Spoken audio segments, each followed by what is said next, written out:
we have to hide in the forest because if the soldier saw us, then they will do like whatever they wanted to do to us. They come every night to our village and just attack, rape, and, destroy. Yes, I was a refugee. I came with $20 in my pocket, and they want to listen to those stories. And I try to connect to the students. Creating that sense of belonging and community, that creates healing.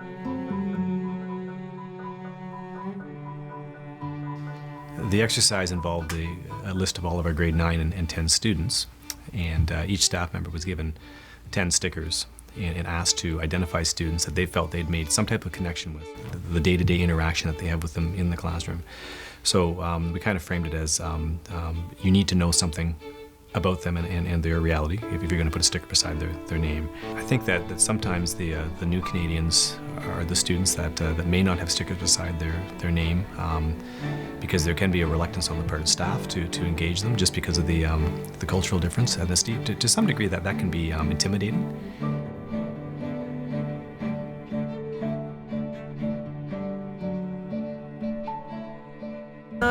It's not that cold, but it snows, and during summertime it gets hot. Yeah. It gets hot. Winter, we never had that season, you know what I mean? It's just like, that's it. Hot. Like, it's just hot.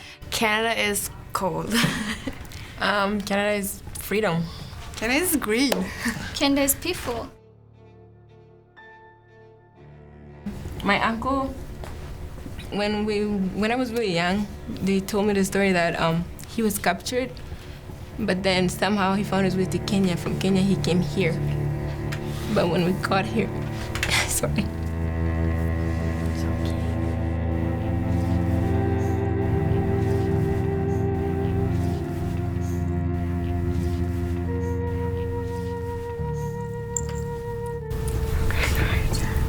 Sorry. So when he came here, he met a friend. His name is Chester, and he told him his story. But he was so good. And he helped him find us, and then they communicated and found us in Uganda. And then from Uganda, he found someone, and he got us and brought up in Kenya. And from Kenya, we have like different churches that were here, and the church helped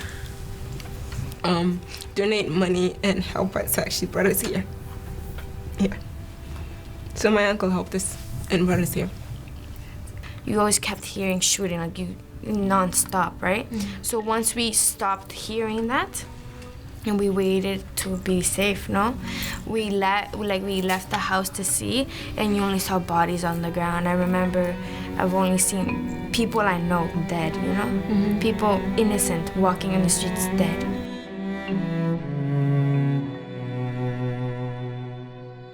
We left, like my family left Burma and moved to Thailand refugee camp because like they were no longer able to live in their country there, and like because there was civil war going on and that was very dangerous, and like the soldier will come to the village and burn our houses. So we have to hide in the forest because if the soldier saw us, then they will do like whatever they wanted to do to us. And I came here when I was 12th grade, when I was 16. And in the plane, I said bye to my mom and all my friends, and I was coming here alone. And in the plane, I realized that I'm going. For 1 year, I'm not gonna see anyone. And everything that I have was in Turkey, and I'm going to a new place. It is exciting, but it's also scary. And I was crying all the way to here. My eyes was so big when I came here. What trauma might look like is an inability to pay attention, and a constant kind of scanning of the room or hypervigilance, because a lot of the kids, they came from an environment where they don't know when the trauma was going to happen, and they had to be on guard, and it's hard just to let that go. So in the classroom, instead of paying attention to what the teacher is saying, they are paying attention to incoming threats, possible incoming threats. So that's one of the ways that trauma can influence learning. We basically live two lives pretty much, you know? One in school and one at home. I have to speak a different way at home. I have to dress a different way at home. I have to act a different way at home. Because I'm the oldest, they look up to me. Like, everything is on me because I'm the one who speaks English at home. I can write, and they never had that opportunity because back home, the war, and like they never had that opportunity. So now they're putting all the pressure on me. It's difficult for these kids to negotiate the difference between the two cultures, and what you sometimes see is that the example I often use is they go downtown and say hello to a boy if they happen to be a girl, and by the time they get home, their auntie or neighbor has told their parents and they're in big trouble.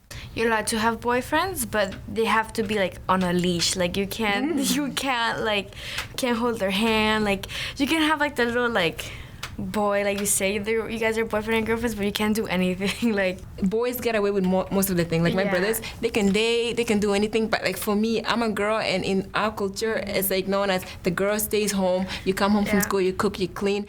Colombians are really loud, right? So wherever we go, we like speak, we yell. Like it's embarrassing, kind of, because like my dad, we're at Walmart, let's say, and he'll scream like, Serena, like, and everyone would just like look at us, and he'll be like, oh. You represent the family. Yeah, you know? Represent them. That's what my dad says. You're representing me when you step out of this house.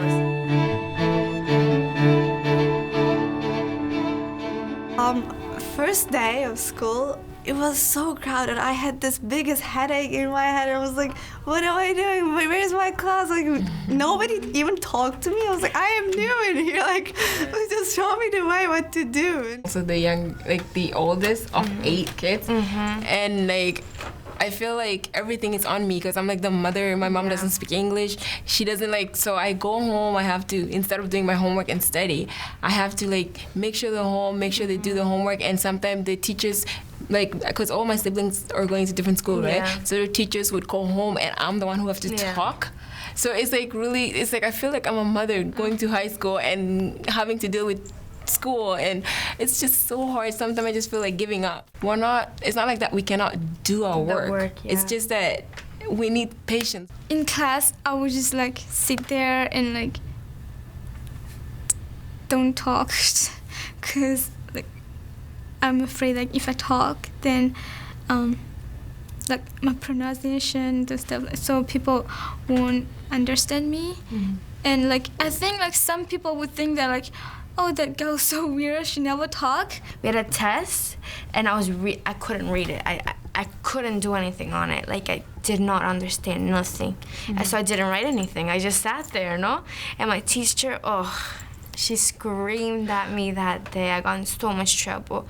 And I'm like, but I can't read or write. Like, you don't take the time to teach me. Like, how am I going to learn? Well, I think that we have to create healthy environments where we are concerned about each other, but environments where we can say, yeah, you count. They have huge responsibilities, and a great pressure builds up on them. They sometimes come from countries where a mental illness may not be acknowledged as being a problem. They have built up a certain amount of resilience, and the expectation is often that you just pull up your socks and get on with life. I would say for teachers to talk to us individually would help so much, because I was looking for someone to talk when I came here. I didn't have any friends, and I was going and asking questions to them. But my teachers are phenomenal with their pedagogy. They're great. But when they also engage in students' lives, kids know that, hey, this person who's teaching me actually cares about me. I kind of started talking to someone, and I expressed myself out, and I felt like someone actually, mine got really worse to the point where I actually wanted to take my own life. That's like the point where I got. But when I found someone that I could talk to and know that, okay, someone there actually would care and would think I'm important and would take their time to listen to me. I think the students, they need to feel like they belong and that someone cares, that there's a relationship there.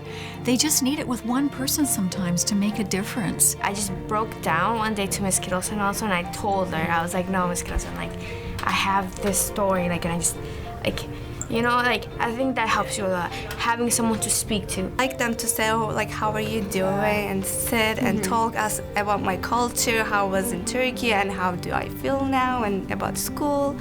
So that would help. I particularly, am very aware that students need to talk, they need to socialize, and that's a big part of their learning. That's the human part. We have to connect to the human within them. If we were more proactive, it would look like this. You have a need as a youth, and because basic needs is across humanity. And so that need is going to be fulfilled. The need for belonging, the need for celebration, the need for, self-worth. You don't have to be a therapist. You don't have to have visited these other countries. You just have to be a human being and show that you care. Some of the extracurriculars we do here at school, I think it's crucial in my role that I still coach, because it just creates another layer of relationship with kids. And really that's, once you have a good, strong relationship, kids feel so much more relaxed just to talk and to share. Sometimes I think we don't have to know what questions to ask. Sometimes I think we just have to show that we really care and reach out and build a relationship with that person. And that's all it takes for that person to start to feel like they're cared for and to heal and for mental wellness to happen. We are a product of somebody else's help, right? And a kind word is a help, right?